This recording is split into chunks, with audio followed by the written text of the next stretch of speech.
눈 씻고 찾아봐도 당신 같은 사람 없어. 행복한 사랑에 빠졌어요. 오고 가는 눈길 속에 흩어버린 내 마음. 저 불빛 아래 저 벤치 아래 쉬었다가 갈까요. 사랑하기 좋은 날 오늘은 당신에게 내 마음을 다 보여줄 거야. 좋은 날 좋은 날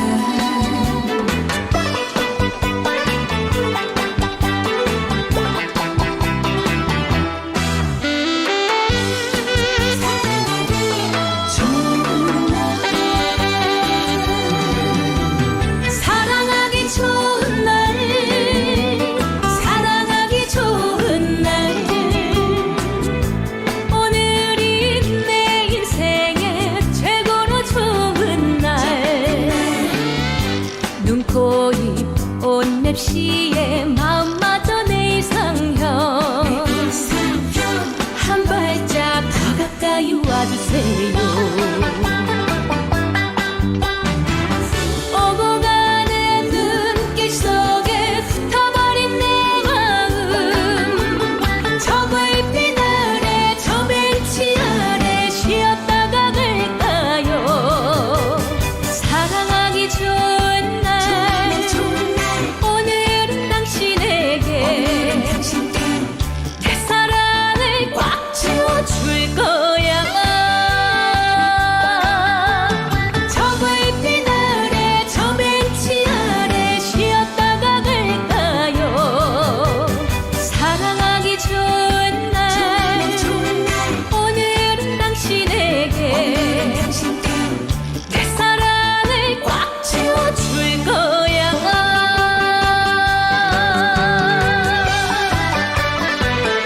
사랑하기 좋은 날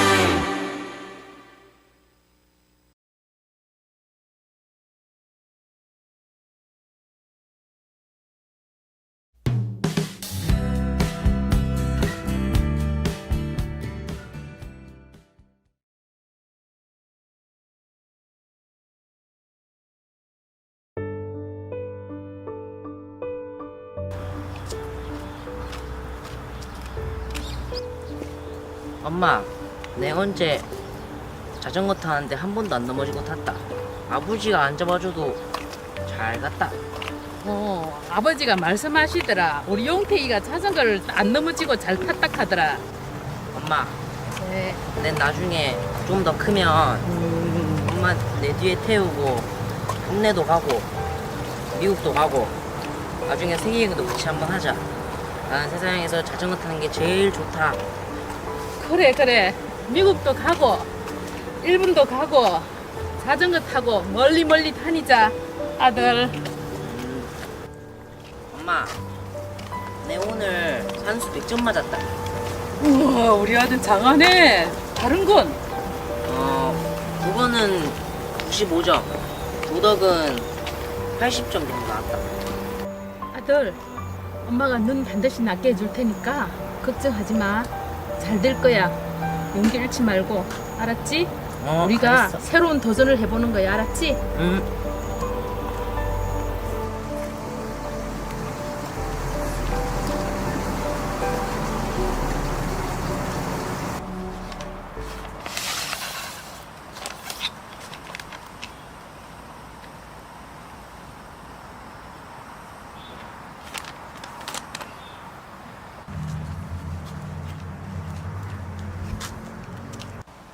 언제부터 그랬습니까? 한 2, 3년 됐을 겁니다. 눈이 많이 붓고 진물도 나고 그랬거든요. 붓기가 빨리 안 가라앉던가 봐요. 병원은 가봤습니까? 예, 거기서 뭘 합니까? 백내장이라대예. 어린애가 벌써 이거 무슨 백내장이 하이 참 시간은 얼마나 걸립니까? 얼마 안 걸립니다. 백태가 많이 덮여 있어서 칼로 그것만 좀 걷어내면 될 겁니다. 누나를 파낸다고요? 아, 그럼 뭐 일단 사람이 살아야 안 됩니까? 뭐 아들 장는 만들려면 그냥 돌아가시고. 아, 아니에요. 수술 해주세요. 그럼 볼 수 있는 거지. 예. 일단 뭐 해보는 거지요. 백내장이라는 게 그냥 두면 위험해요. 또 어린애 아닙니까? 차라리 뭐라도 술을 써야지 그냥 두면 안 돼요. 그거야. 그런데 자, 그럼 한번 보자. 엄마, 야, 엄마 여기 있다. 수술 끝내면 나 새 자전거 사줄게 제. 그래, 우리 아들 좋아하는 알간색 자전거를 사줬구만. 야야, 안 아프지? 예, 한 개도 안 아파요. 그래, 요거 수술을 끝내놓고 엄마하고 자전거 타러 가그래. 예, 바쁘진 않은데 간질간질하네요. 아이고, 이거 피가 많이 나온다.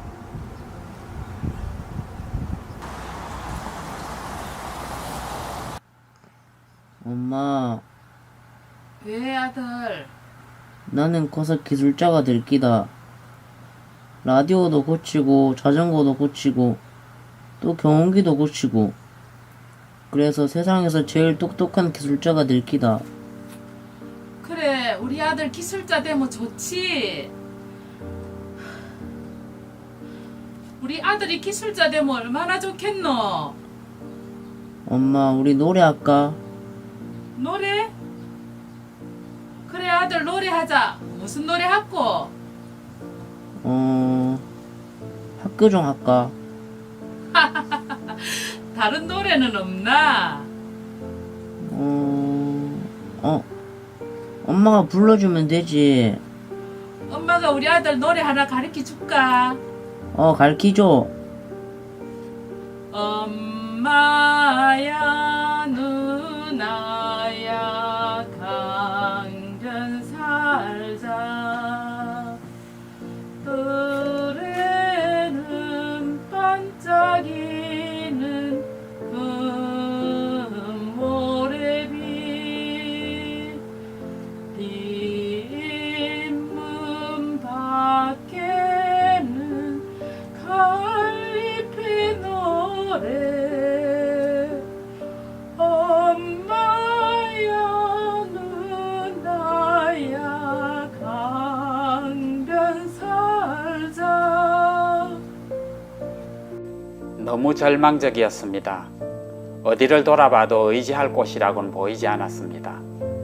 그래서 제가 신을 찾기 시작했는데요. 가장 힘있는 신이 어느 분일까 생각하다가 천지 만물을 지으신 신이 가장 크겠다 싶어서 하나님을 찾게 되었습니다. 그런데 성경을 읽기 시작하면서 그 성경 속에 죄를 짓지 말라는 이야기가 너무 많았습니다.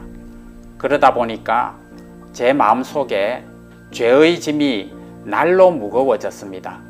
그래서 하나님 앞에 늘 눈물을 흘리면서 죄를 용서해 달라고 기도를 하면서 슬픈 나날을 보냈던 것 같습니다.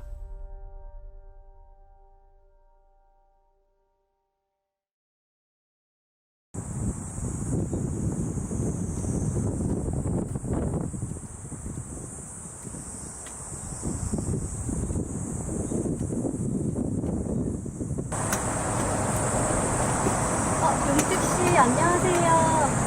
아, 예, 안녕하세요. 네, 저 희자예요. 현미 친구요. 아, 희자. 아, 예, 희자씨. 아, 네. 아, 예, 반갑습니다. 네, 잘 계셨죠? 예, 잘 지내시죠? 아, 어떻게 여기까지 아, 오셨습니까? 사실 제가 부탁드리고 싶은 게 좀 있어서요. 아, 제가 뭐 어떤 걸 도와드리면 되는 건지.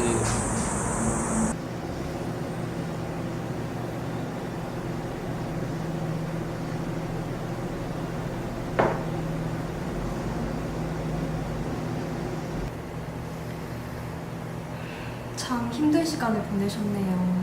당시 소경학교가 목포에 있었습니다. 10살도 안 된 막내 아들을 소경학교에 맡겨두고 가셔야 했던 마음이 어땠겠습니까? 학교엔 첫날 밤 곁에서 주무셨는데 자고 일어나니 엄마가 안 계셨어요. 살면서 힘든 일 한 번 안 겪은 사람이 어디 있겠냐마는 먼 타지에 있는 소경학교에 막내 아들을 두고 오셔야 했던 어머니 생각을 하면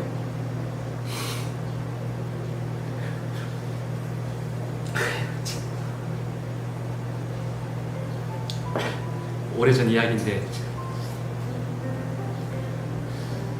모친은 어디가 편찮으십니까? 아, 제가 어릴 때부터 좀 편찮으셨어요. 허리도 그렇고, 무릎도 그렇고. 그래서 오늘 혹시 시간 좀 괜찮으실까요? 일요일은 휴무라 시간은 괜찮은데 어머님이 불편하지 않으시겠습니까? 아니, 불편하긴요. 와주시면 저희 어머니가 무척 좋아하실 거예요. 아이고 무슨 도움이 되어 드려야 할 텐데 걱정입니다.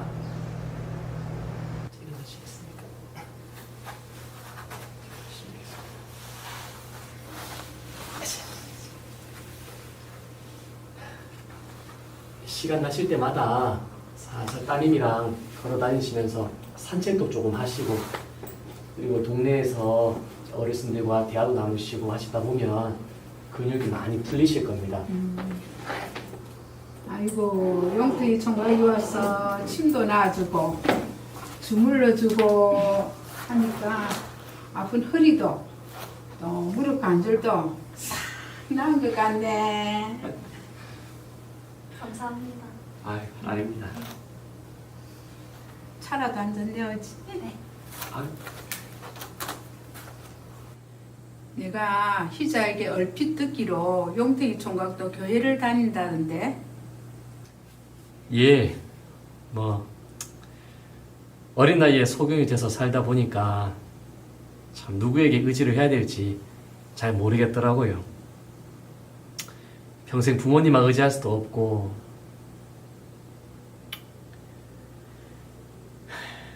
만약 하나님이 정말 살아 계시다면 그래서 다시 볼 수만 있게 해주신다면 내가 하나님만을 위해서 살아보리라 하는 마음으로 교회를 좀 다녔습니다.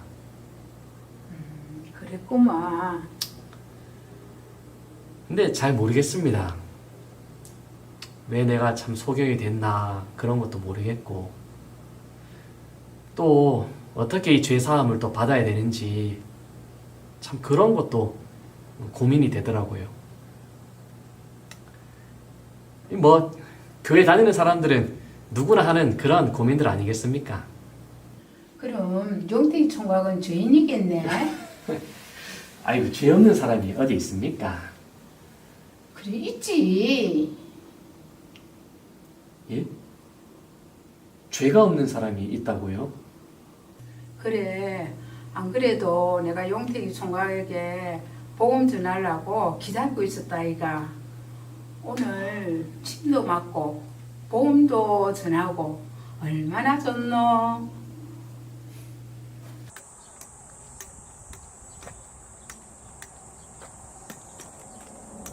용태이 총각 요한복음 1장 29절에 이렇게 적혀 있어. 보라 세상 죄를 지고 가는 하나님의 어린 양이로다.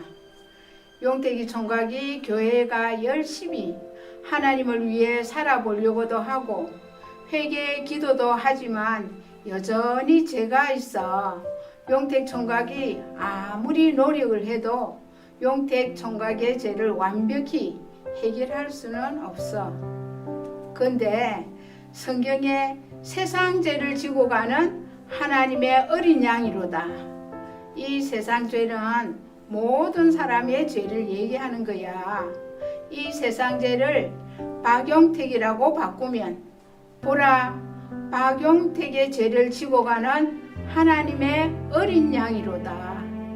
죄의 값은 사망이기 때문에 우리는 죄로 죽어 지옥에 갈 수밖에 없지만 이미 예수님은 십자가에서 죽으심으로 말미암아 용택 총각의 죄를 가져가 온전케 하셨어. 더 이상 용택 총각의 죄는 없어.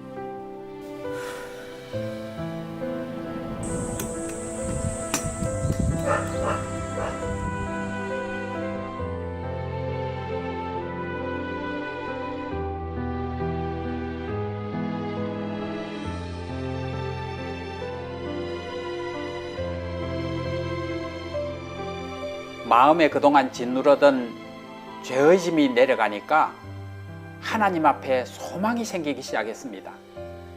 그래서 매일 성경을 읽고요, 교회에 나가서 매일 성경 공부를 했습니다. 그러던 어느 날 히브리서 10장 14절 저가 한 제물로 거룩하게 된 자들을 영원히 온전케 하셨느니라 하는 말씀을 들었습니다. 거룩하게 된 자들을 영원히 온전케 하셨다? 거룩하게 된 자들이라면 나 박용택인데 나를 영원히 온전케 하셨다는 말씀이 마음의 믿음으로 다가왔습니다. 온전케 됐다는 말은 부족함이 없다는 말인데, 그러면 무엇이든지 하면은 하나님이 도우시겠다 라는 마음이 들어서 그 이후로 도전하는 삶을 살기 시작했습니다.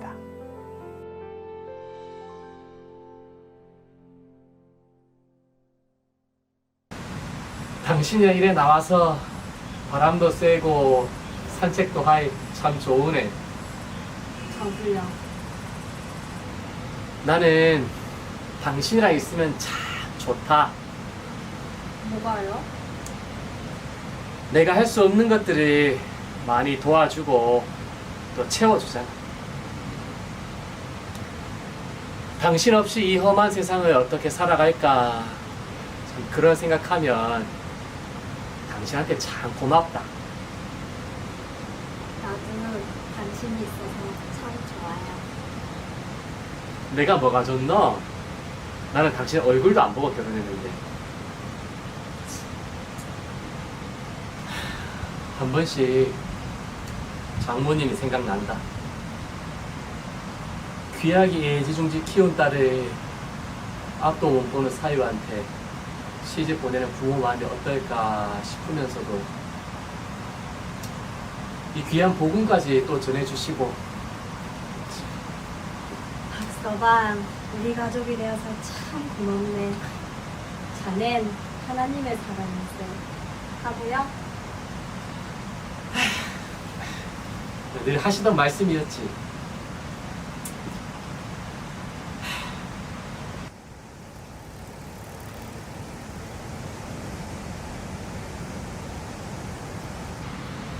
자전거 어릴 때 많이 탔지.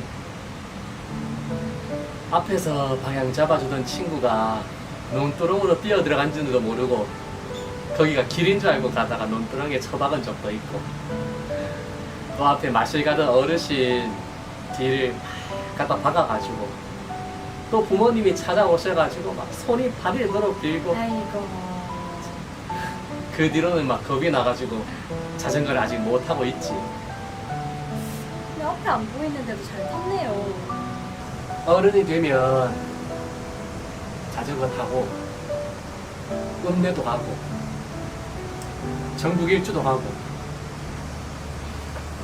미국도 여행도 갈 수 있을 줄 알았다. 근데 막상 어른이 돼 보니까 세상이 그렇게 만만하지 않더라.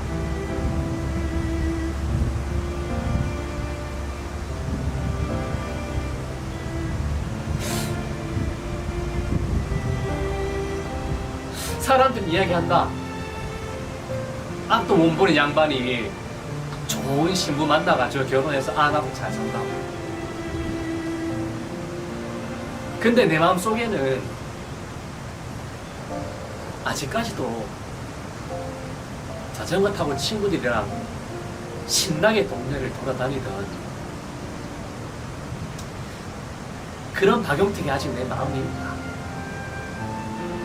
그럼 자전거 탑시다. 내가 도와줄게요. 에이, 지금 와서 어째 타노? 앞도 못 보는데. 아니 내가 방향을 얘기해주면 되죠. 왼쪽으로 가면 왼쪽으로 가세요 하고 오른쪽으로 갈 때도 오른쪽으로 가세요 하고 얘기해주면 되지 않을까요? 타본 적이 있으니까 나 빨리 탈 것 같은데? 에이, 말이 쉽지 이 사람. 장님이 자전거 탄다 하면 길 가는 사람들이 다 욕한다. 근데 당신이 모르는 게 하나 있어요. 응? 그게 뭔데? 당신 환자분들 오면은 뭐라고 얘기해요? 아무리 진료를 잘해줘도 내 마음에서 낫다 하는 믿음이 있어야 빨리 낫는다고 했잖아요. 그렇지? 바로 그거죠. 어릴 때와 지금의 다른 점은 안 된다는 생각밖에 없어요. 아니 안 된다는 생각만 버리면 뭐든지 할 수 있잖아요.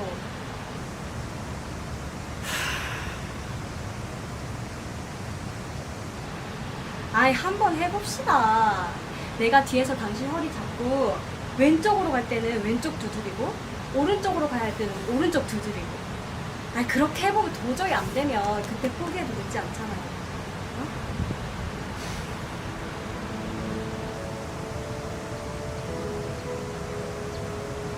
그럼 한번 가볼까?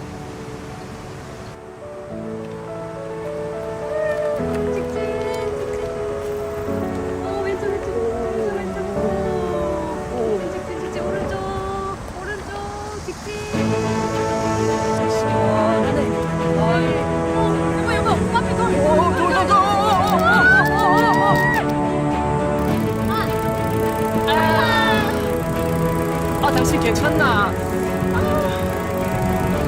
다친 데 없나?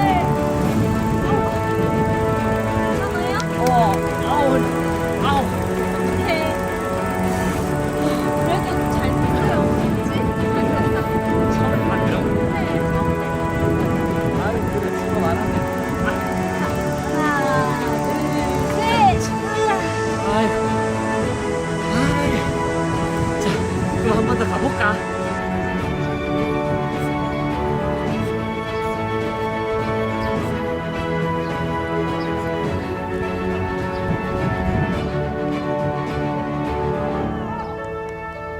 하나님과 교회의 인도를 입어서 지금까지 소망 가운데 잘 살고 있는데요.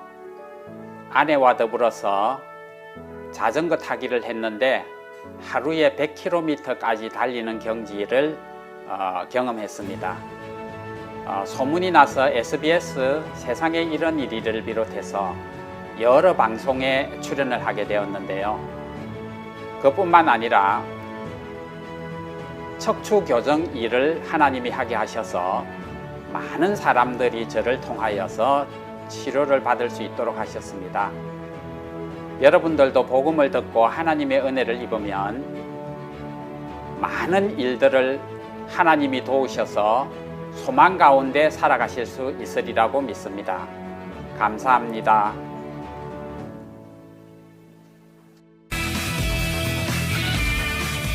매일 여행을 떠나는 한 남자가 있습니다.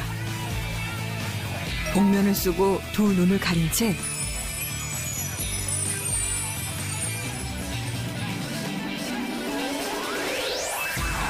그는 하루 70km 어둠 속을 달립니다.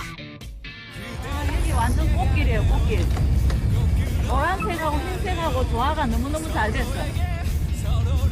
그런 남자의 곁을 지키는 아내.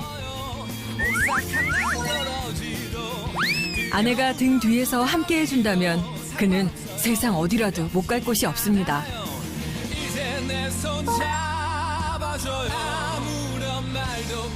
내가 진짜 당신 아니면 내가 이거 어떻게 이렇게 달릴 수 있겠어. 당신만 타고 있으면 나는 정말 눈을 환하게 뜬 것 같아.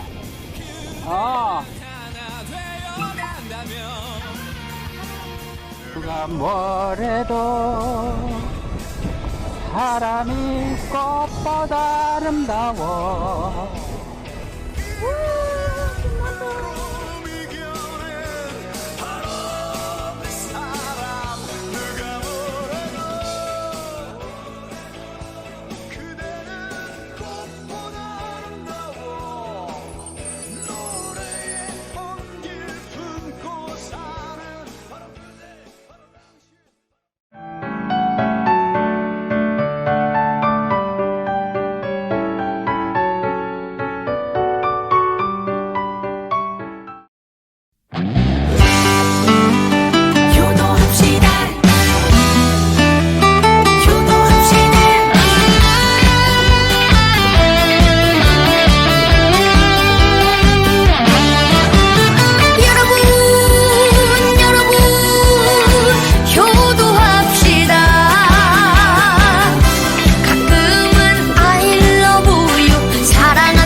아주까리 동백은 왜 여운가 아리아리 띠리띠리 이아라이요 아리아리 고개로 넘어간다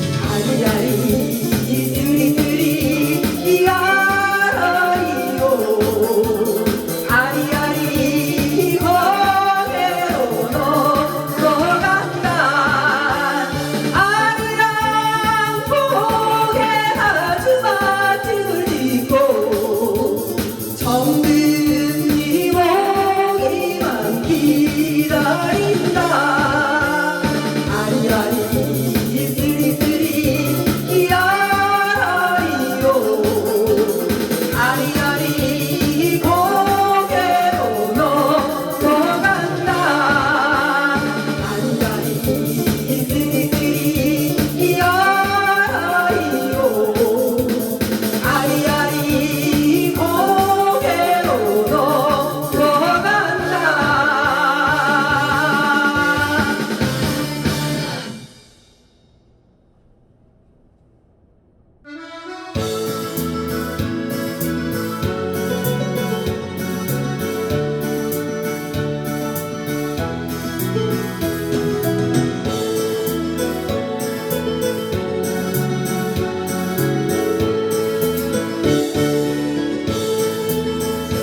어머니 사랑하는 바다 같은 내 어머니 저 가슴을 풀어주시며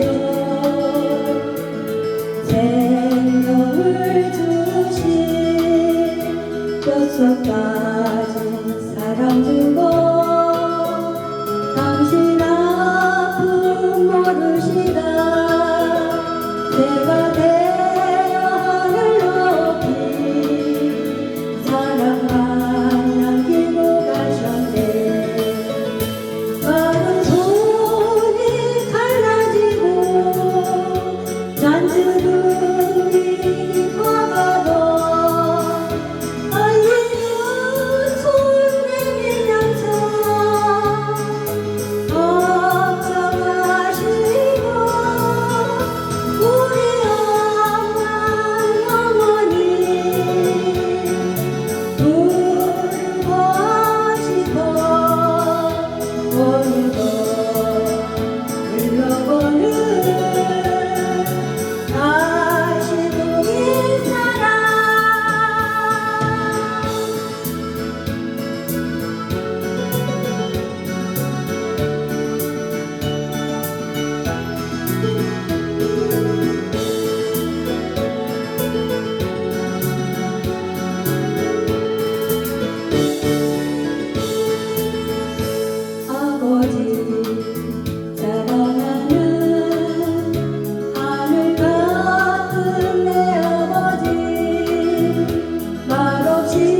안녕하십니까. 저는 행복한 마인드 강사 유정형입니다. 요즘 아침 저녁으로 선선하지요. 가을이 왔음을 느끼게 하네요. 올여름은 무척이나 더웠는데 코로나로 인하여 힘들었을 거라 생각됩니다. 코로나 이전에 제약 없이 자유롭게 살았던 삶들이 이제는 쉽지 않은 일들로 많은 어려움을 주시오.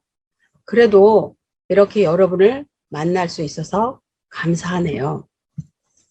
자, 여러분, 저를 행복한 강사라고 소개하였는데요. 제가 이번 마인드 강연을 준비하면서 가까운 지인 몇몇 분에게 행복하시냐고 여쭈어 보니 다양한 답변을 들을 수 있었습니다. 여러분, 행복하세요? 행복이 무엇이라고 생각하십니까? 쉽게 답변이 떠오르지 않죠? 행복의 사전적 의미는 복된 좋은 운수, 생활에서 충분한 만족과 기쁨을 느끼어 흐뭇함 또는 그러한 상태라고 합니다. 여러분, 사람은 이 행복이라는 것을 어디에서 느낄 수 있다고 생각하십니까? 네, 맞습니다. 마음이지요. 사람 마음 안에서 행복을 느낄 수 있습니다. 많은 사람들이 행복에 문이 있다고 합니다. 문에는 보통 손잡이가 있고 잠금장치인 자물쇠가 있습니다. 자물쇠가 있다면 당연히 열쇠가 있어야겠죠. 행복을 여는 열쇠가 있다면 누구나 그것을 가지려 하겠지요. 행복은 사람의 마음에 있습니다. 그 마음의 문을 연다면 행복을 만날 수 있습니다. 자, 그럼 그 문을 어떻게 열어야 할까요? 제가 이야기 하나를 들려드리겠습니다. 아프리카 북쪽에 지구에서 가장 넓은 사하라 사막이 있습니다. 사하라는 아랍어로 돌모지를 뜻하는 사흐라에서 왔습니다. 그 사막 안에 기셀이라는 마을이 있었습니다. 기셀 마을 사람들이 사하라 사막에 언제 정착했는지는 알 수 없지만 척박한 사막 땅에서 힘겹게 살아가고 있었습니다. 그들은 그곳에서 벗어나 다른 곳으로 나가보려 길을 떠나 보았지만 열흘 안에 그 마을로 다시 되돌아오게 되었습니다. 그러다 1926년 어느 날 비셀 마을을 방문한 영국 왕림학술원의 켄 니먼이 마을 사람들에게 3일 길만 가면 살긴 좋은 곳이 있는데 왜 이렇게 척박한 땅에서 사는지 물어보았습니다. 마을 사람들은 다른 지역으로 가려고 계속 시도해 보았지만 열흘 안에 다시 비셀 마을로 되돌아오게 된다고 대답했습니다. 켄니모는 사막에서는 지표가 없기 때문에 낮에는 자고 밤에 북극성을 보면서 이동을 하면 방향을 가장 정확하게 잡아 원하는 지역으로 갈 수 있다고 북극성을 이용하여 발자국을 남기고 가라고 새로운 방법을 알려주었습니다. 하지만 비셀 마을 사람들은 우리도 해봤어. 해봤는데 안 됐잖아 하면서 그곳에서 벗어나는 시도를 하지 않았습니다. 그러다 엑터라는 청년이 새로운 방법으로 한번 해보자 라고 결심하고 켄 니먼의 말을 따라 북극성을 이용해서 발자국을 남기면서 걸어갔습니다. 그러자 정말 3일 후에 기름지고 좋은 아름다운 땅이 있었습니다. 그 후 비셀 마을 사람들이 하나 둘 북극성을 보면서 액터가 남긴 발자국을 따라 아름다운 땅으로 이주하였고 그곳은 아름다운 관광지가 되었다고 합니다. 앞에서 이야기한 비셀 마을 사람들은 어렵게 살면서도 정확한 방향을 잡을 수가 없어서 황량한 사막에서 벗어나지 못하고 살고 있었던 것처럼 겐리몬이라는 사람이 가르쳐준 대로 믿고 정확한 방법으로 갔을 때 아름다운 땅을 만날 수 있었습니다. 우리는 인생을 살아가면서 비셀이라는 마을 사람들이 살았던 황량한 사막처럼 힘들고 괴로운 사막 같은 마음의 형편들을 만납니다. 거기에서 벗어나서 행복하게 살아보려고 나름대로 길을 찾아 애써 보지만 다람쥐 쳇바퀴 도는 것처럼 마음의 형편들은 여전히 제자리 걸음이지요.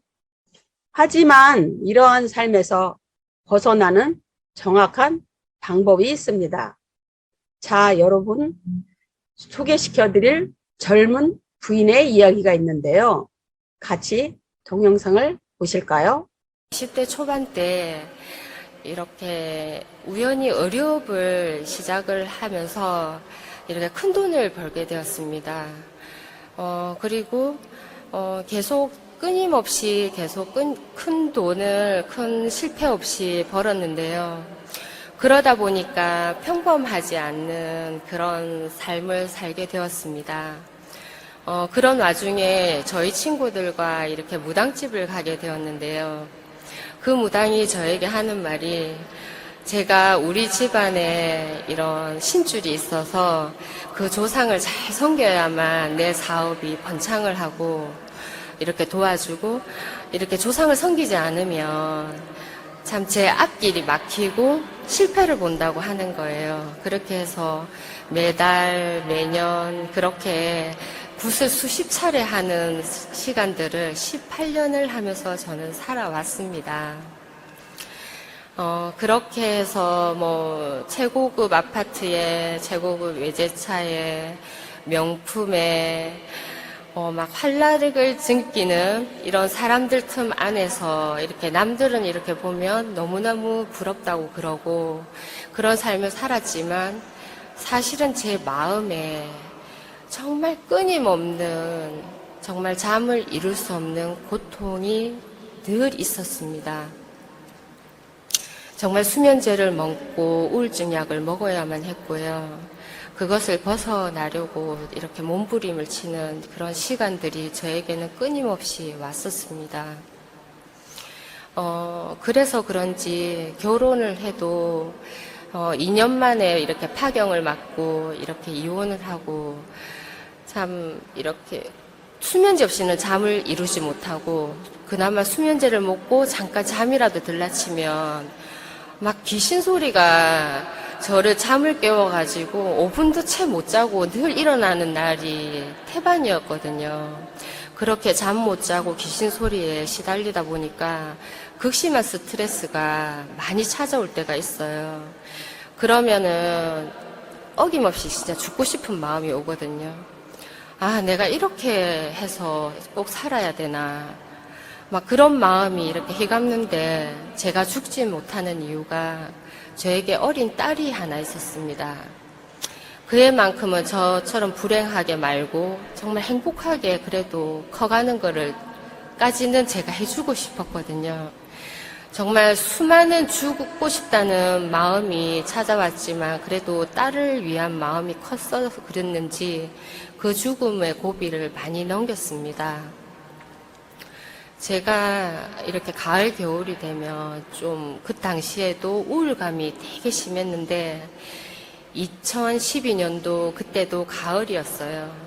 그 당시에는 이렇게 무당이 이렇게 딸이 저와 떨어져 있어야만 큰일을 겪지 않는다고 해서 딸은 서울에 이렇게 올려보내고 또 무당이 저희 가족이 제 사업하는데 이런 운을 막는다고 해서 멀리하라고 해서 교류를 전혀 끊고 지내고 있었습니다. 참 그때는 우울감이 심하다 보니까 그 넓은 아파트에 저 혼자 이렇게 제 스스로를 가두는 시간을 진짜 많이 두었는데 그때쯤 어느 날 밤에 너무 극심한 고통이 또 제 마음에 찾아오는 거예요. 아, 진짜 죽고 싶다.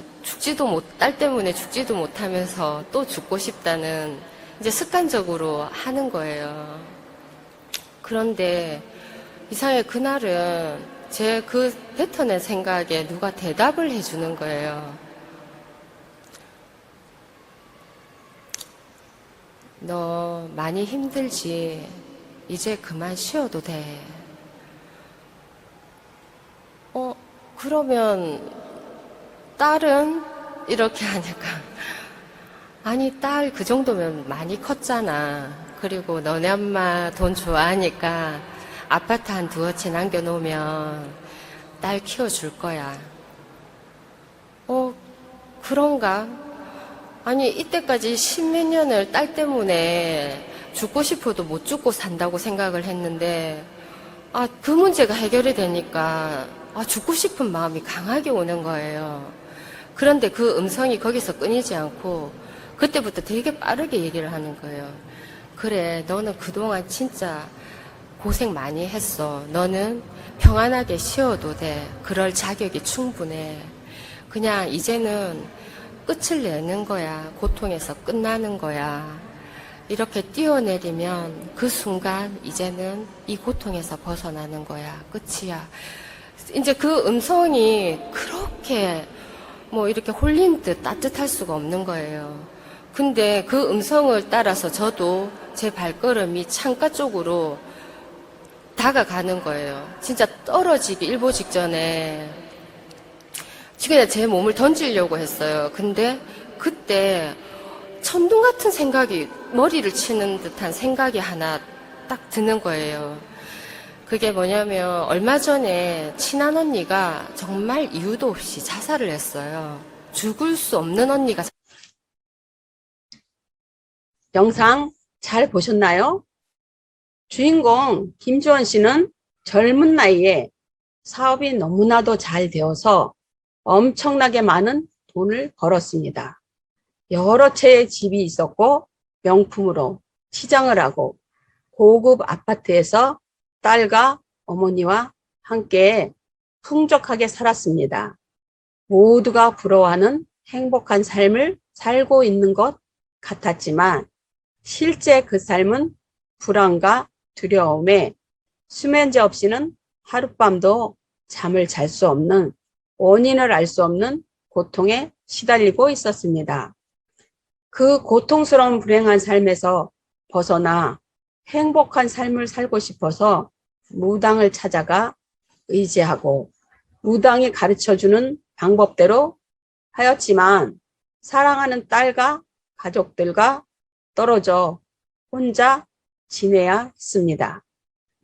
자신을 위하는 것처럼 들려지는 음성은 김주원 씨가 무당이 시키는 대로 혼자 남게 되자 죽으면 괜찮아지고 어려움이 끝날 것처럼 따뜻하게 속삭이며 자살이라는 극단적인 죽음으로 몰아갔습니다.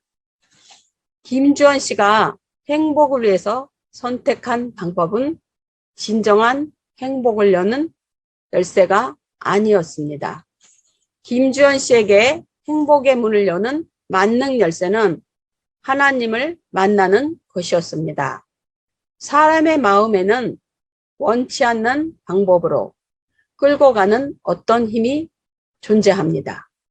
그 힘이 자신에게 작용한다는 것을 정확하게 알면 그 힘에 끌려가지 않을 수 있습니다.